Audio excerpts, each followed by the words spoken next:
iteration of Big Pets Under the Hood. And today, as you can see, I'm not at home in the lab, but I'm back again in the Midwest, and I want to talk about an issue that I may have touched base with before, but I see this a lot in the car culture, and I just want to add a very much tidbit that can be used regardless of automotive brand. I don't care if it's a Mopar, if it's a Ford, which covers Mercury. I don't care if it's a GM, which covers everything from Chevrolets to Oldsmobiles. I don't care. GMC, all that. I'm going to talk about alternators and starters. And you all already know that it is a plethora of carburetors that you can use. But we're not going to talk about carburetors today. I'm going to talk about alternators and starters. That's what I'm going to talk about. So, with alternators and starters, you have a lot of times that you go to a auto parts and you will have a vehicle, and I'm going to give just a brief overview and tell you some things that I have done over the years with the vehicles that I have owned and the ones I still own. And you may not know because you may be new to building cars, or you may be a person that goes directly with the original part that came with the vehicle, not knowing that there are different options as far as horsepower, torque when it comes to the starter, amperage outputs when it comes to the alternators, and there's such that are in the same size dimensions and will bolt right up to what you have. And let's get started.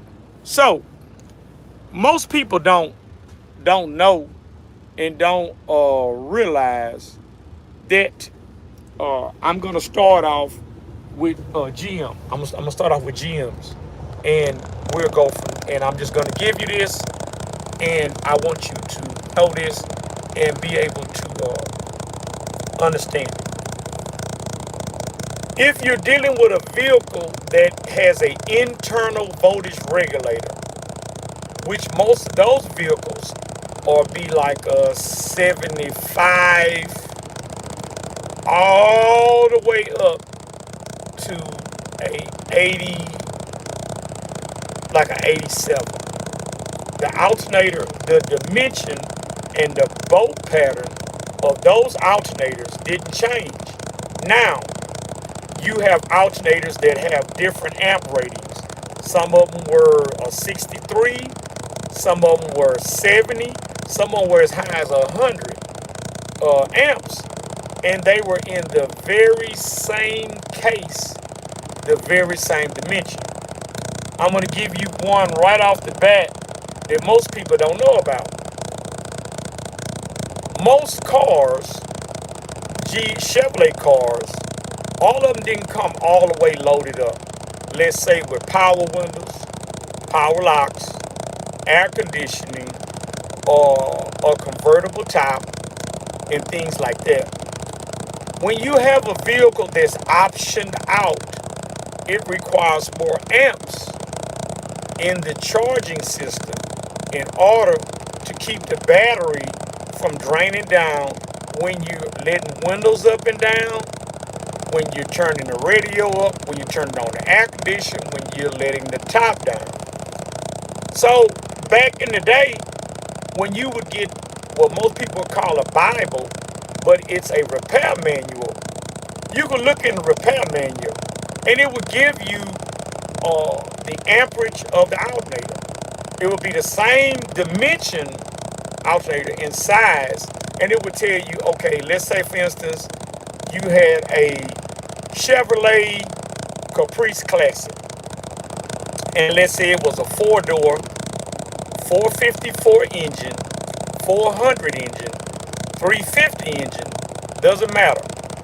But the car had power windows, power locks, AC, electric seats, all those options, pop trunk and all that kind of stuff. So you would look in the manual, and it would tell you that maybe that vehicle required a 73, 77 amp alternator. That alternator is the same overall dimension as the 53 or 55 amp, which would have been the very same size alternator as far as appearance and uh, mounting as the much higher alternator, but it didn't have a voltage regulator, or it didn't have the same internal stator or windings that the lower amp did. But you could upgrade a car that had manual windows, no air conditioning, just heater and windshield wipers and stuff, with that same alternator, and it would give you more amperage. Thus, it would, charge the battery at a higher rate, and it would help you out. A lot of times when you go to O'Reilly or AutoZone or CarQuest or things like that, if you're working on a project and you're saying that, hey man, I didn't put my car stock. I have the same motor that was in it, and I don't have, I'm having a problem because I put an amplifier in it, or I put speakers in it. I've added a parasitic load to the vehicle that it didn't have at first. And so now I'm having a problem that my volt gauge is, when I'm letting the car run, it's operating below 13.7 volts, which anything below 13.5, you're in trouble. And so it's not going to keep the battery charged. So I'm getting somewhere, and sometimes the car kind of hesitates when it started. The starter's dragging, and my lights are dim. I'm having a problem like that. So they have companies like out there that Power Start, stuff like that, Master Power, that offer alternators that are 80, 90, 100 amp. Some of them are one wire, will just have the positive wire that goes directly to the battery. And some of them take the 3 wire, which you have one that's an exciter wire. You have one that's another power wire that goes to the field. And then you have one that goes to the back of the alternator, which is the battery. Those 2 wires are always hot. So you'll have the alternator, and you won't understand that because you've added a parasitic load as far as music, lights and stuff like that to the vehicle, that your stock alternator is just not working.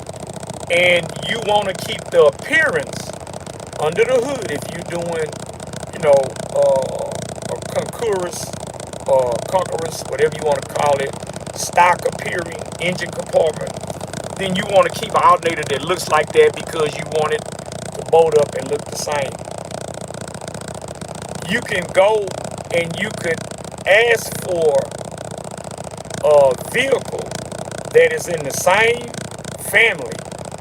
It can be a G body, it can be an A body, it can be an F body, but you want one that has the same engine. If you have a V8, the alternator of a 350, off a 454, 427, if it's the same kind of long water pump, that alternator will fit on the 350. You can up and go in there and ask and say, well, hey, I want an alternator for, let's say for instance you got a 1975 or 76 Malibu. I'm going to use that car for example, or Chevelle or something like that, or Impala. And you say, man, I want a higher amp alternator. And the guy's going to look at you like, man, I don't know what you're talking about.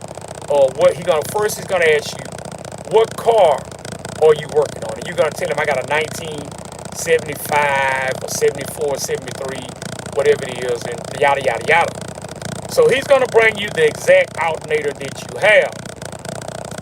But if you want to get an alternator that's a little bit has more amperage, move up for Chevrolet. The Caprice is the highest car. It's the flagship car for Chevrolet. You know, so you go in there and say, hey man, it's a small block Chevrolet. Say, hey man, look, just use the same year model. I'm looking for an alternator for a 1975 Caprice. If you're working on a Malibu or Camaro or pickup, I'm looking for an alternator for a 1975 Chevrolet Caprice. You can give him the engine size of a small block, or you can give him the engine size of a 454. If it's the long water pump, which means the alternator is bolted on the passenger side, then it's a long water pump. And you say, hey, I want an alternator for a Caprice. And they're going to ask you, and they say, hey man, it has power windows, power locks, air conditioning, AC, electric, defrost and all that. You wanted the option all the way up. Well, that will give you the highest output alternator for that car, which will be subsequently higher than the amperage for your non-optioned out Chevelle or pickup or Camaro. And you could pick up a voltage rating of 10 or 15%, which would get you away from that 13.3, and it would bring your voltage up to like 13.7, 13.8, 14 with the lights on. And what you want to do is, when you're testing your alternator, you don't want to test it with just the car running. You want to turn every parasitic load on. Patrick, what do you mean by parasitic load? Parasitic load means anything that the car has. You want to turn the windshield wipers on. You want to turn the headlights on. You want to turn the radio on. You want to turn the air conditioner on. You want to turn everything on.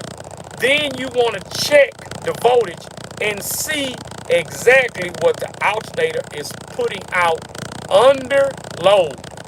That's what you want to do. If you got music on, turn all of it on and see what it's putting out, and check and see if it falls below 13.7.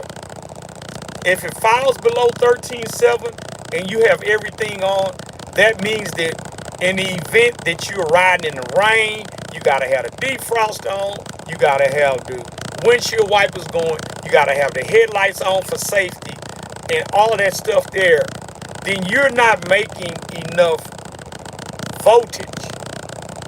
Your voltage is low and your amps are not high enough in order to sustain the capacity of draw that you are putting on the charging system. That's how you check it. So if you want to get, and that works for, if it's a Mopar, remember it is. Same scenario goes. If it's a Mopar, you got a Challenger, you got a Cuda.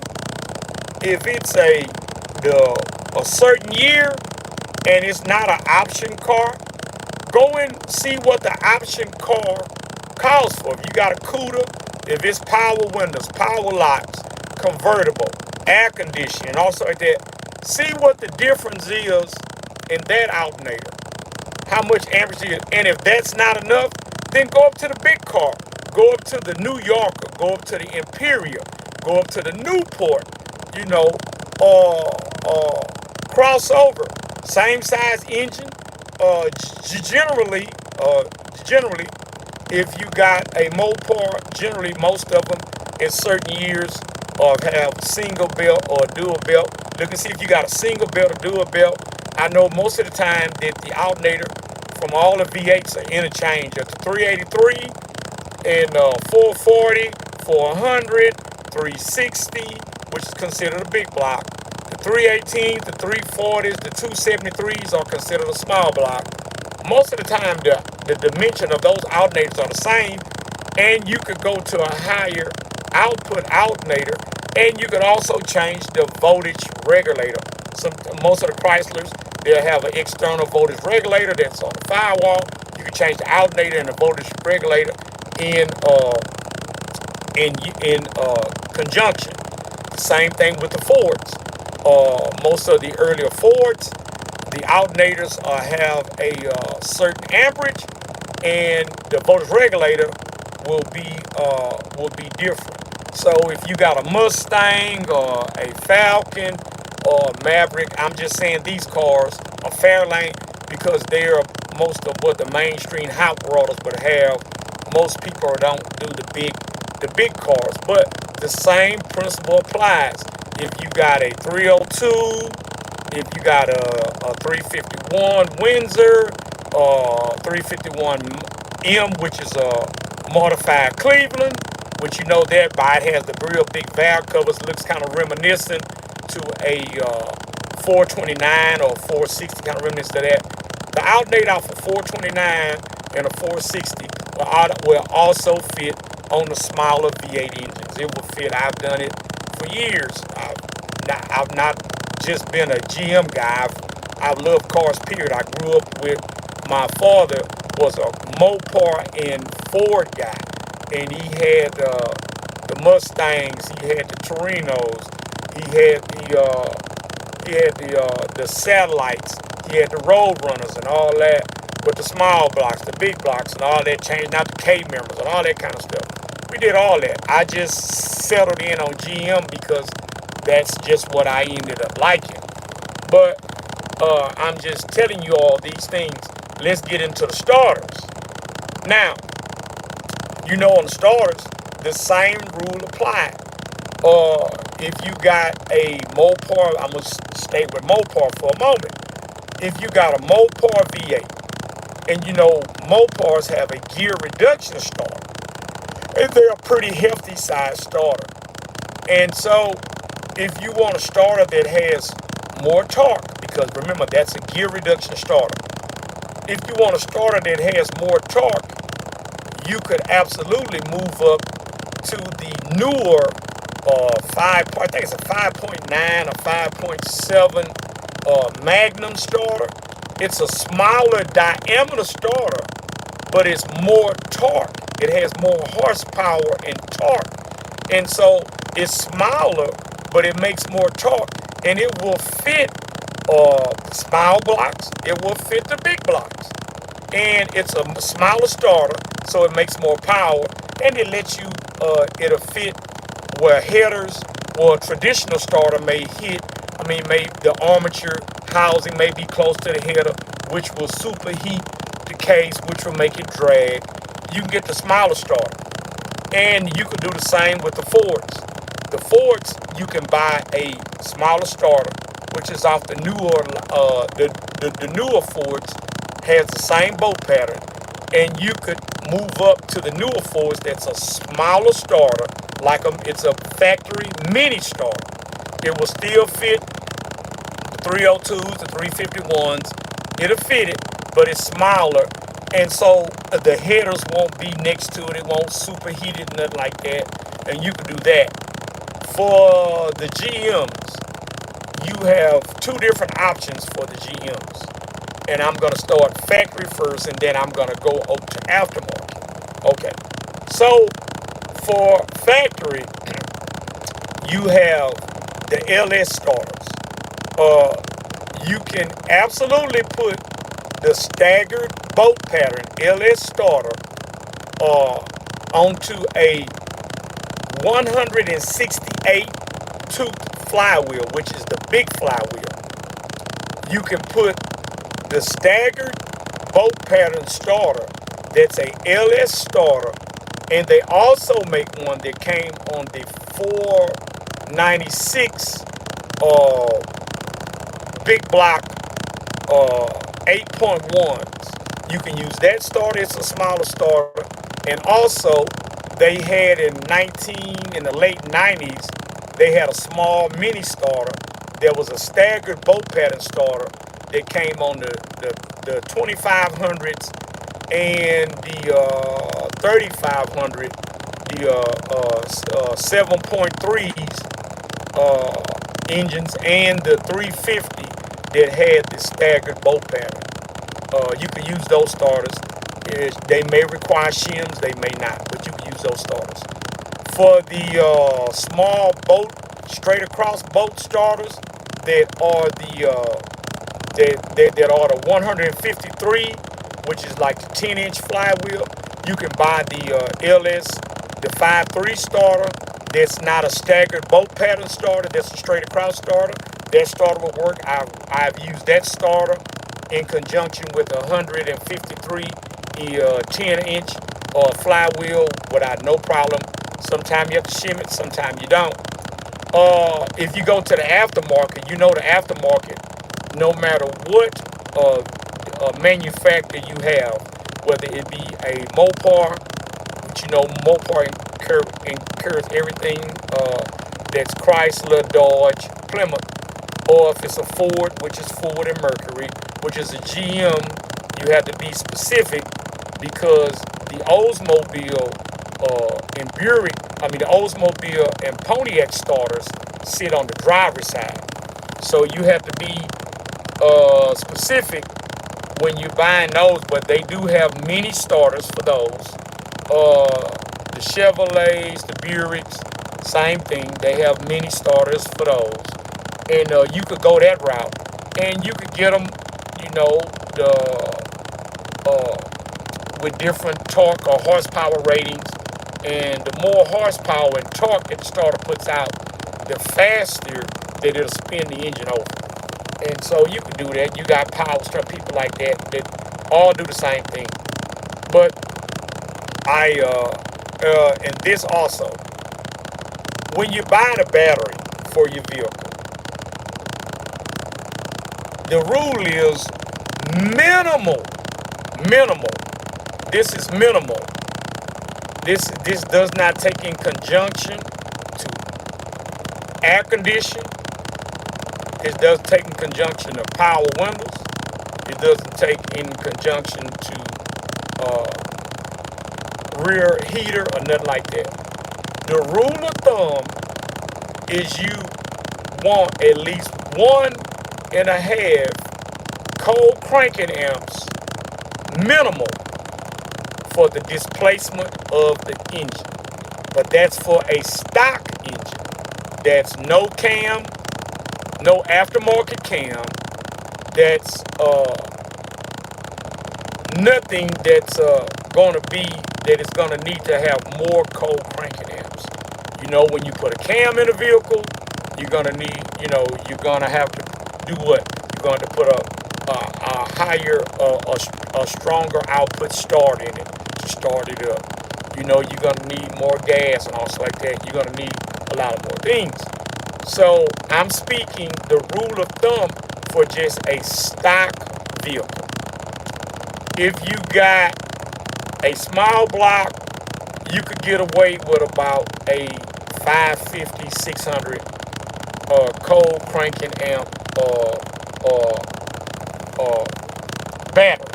That's minimum now. I'm saying that's minimum. That's minimum. 550, 600 cold cranking amps. That's for a small block. And that's not with a cam and all this other stuff. Big block, 400, 427, 454, 455, 500 Cadillac, minimal, 650, 700 cold cranking amps. The reason why I say that, you time that time 1.5, and you get your cold cranking amps. And that's just an optimal rating if everything on the vehicle is working properly. You ain't got a bad carburetor, you got good ground, the positive cable's not frayed, you're not having any problem with your carburetor flooding out, the engine is not hot, it's not vapor like anything. That's just numbers for that. But what I recommend that I do is that when I buy a battery for one of my vehicles, and all of my vehicles are my muscle cars are 468s, and they all have cams in them. They all have high torque starters. So at minimum, I always buy 800 cold cranking amp battery. At minimum, that's what I buy. 800 cold cranking amp. Sometimes you can't find 1,000 cranking amp, but Interstate is one of the companies. I don't know of any other one, because you used to be able to get them at AutoZone as well. I haven't seen them at AutoZone in a long time in 1,000 cold cranking amps. Because if I would have bought them, because I got to buy 2 batteries for both of my projects. The batteries are old in them, and it's time to replace them. So I'm going to buy new batteries. But I'm thinking that I'm going to go to Interstate, and you're going to spend $200 for a battery no matter where you go.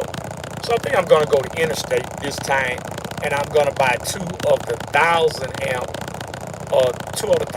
cold cranking amp batteries, and I'm going to put those in both of my projects because it's time for batteries. And so why not? I know that several battery, I know a lot of people talk about the dry cell batteries, and I had one in my Camaro. I had a dry cell battery in my Camaro after the original battery went out, and that battery worked flawlessly. It worked flawlessly. I never had a problem out of it. It stayed up. It had a good storage life and everything. I drove the car maybe once a month. I drove the car, and that battery was beautiful. I don't know if I would put a $400 dry cell battery in one of my projects, because I'm not driving the car that much, and just for what I'm doing right now, it wouldn't necessitate, because guess what? Those batteries have a great warranty on them. I'm gonna look into that, and for the price, if they give me a great warranty as far as replacement, then I'll do it. But you can always go to like AutoZone or O'Reilly or Babgeon or CarQuest or Napa or whatever, and you can get a battery, and you can buy the Gold Series or the Platinum Series, whatever it is, the one that gives you the 3-year or 4-year free replacement. I'd recommend buying that if it's something you're going to use every day. But if it's a vehicle that you're just working on, that you got a project you're working on, go over there and buy you the 1-year battery, buy you the 2-year battery, or the Value Craft or whatever. And just when you're not using the vehicle, take the battery off, or buy you a battery tender or a trickle charger, and just put the trickle charger on it. When you get through using the vehicle, just put the trickle charger on the battery, and just put it on there, and it'll keep the battery hot. It won't cost you anything, because the trickle charger, it doesn't draw a lot of amps, and it'll just maintain the battery. It'll maintain it so the battery will stay charged up. They got some that's online that's like a solar power one, and I'm looking into that now, because I'm thinking of putting one on my boat. Which everybody, if you don't know this, a marine battery is a better battery than a regular car battery, because it's a deep cycle battery. They last longer. They outlast a car battery. And if you can find one that can fit within the confines of your battery compartment, they're a great option to do. And usually they come with pretty good cold cranking amps on them. And that's a good thing too. Something you might want to look at. I hope that this video is that it will be a help to everybody that sees it. Gives option, because I know everybody, even if you're doing an LS swap or whatever, that same formula that I told you about, the size of the alternators, everything, that same thing applies on the alternators. You can find a LS powered vehicle that's like a Suburban, that's fully loaded, 4-wheel drive with all the bells and whistles, and that alternator would be a higher amperage than one that is less equipped. If you put it in a pickup, a car, whatever, just remember to look for a Suburban, or look for a, sometime you can find the ones that come out like Impala, because they don't make Caprices anymore, Impala, or you can even look into the Cadillac line, because you know most of the time the Cadillacs and the Buicks are fully loaded, and so you can look for a Cadillac or a Buick that has the same overall dimensions as what your alternator is, and see if that alternator has the same mounting tabs. And you could buy a factory alternator from AutoZone, Advanced, or CarCraft, or Napa, that will have a higher output rate. That's a factory alternator. And the beauty of that is that if it goes out on or give you a problem, guess what you can do? You can walk right into that same store nationwide. You can take that alternator in, and they'll be able to match it up and give you one just like it. And you'll be in and out within moments, as opposed to you buying something that's aftermarket and it goes out, and then you have to buy another alternator or another starter the same way. So just think about that. Just thought that was something that is greatly overlooked a lot of times, and I just want to bring light to it, and hopefully that this right here finds you. Remember to subscribe, like, share, and give me your comments.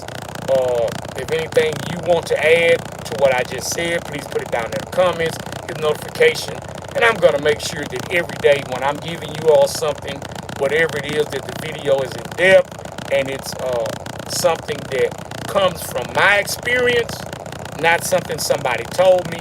I'm always going to let you know based on my personal experience, not something I read or something that I'm passing down from somebody else. It's always going to come from me. So remember this, it's always truth. It's something I've lived, it's something I've done, and my whole channel has always been geared on, if I done it, if it's broke, I'm going to fix it myself. I'm going to share it with you all. I'm going to tell you all exactly what was wrong, what I done to fix it, who I got the parts from, the time it took me, and let you see the finished product. Get out there, get something done, get moving. If you're sitting down, you're not working on nothing. If you're not writing down, you're not playing nothing. So get your butt, get moving, hit you on the next one, and I'm out of here.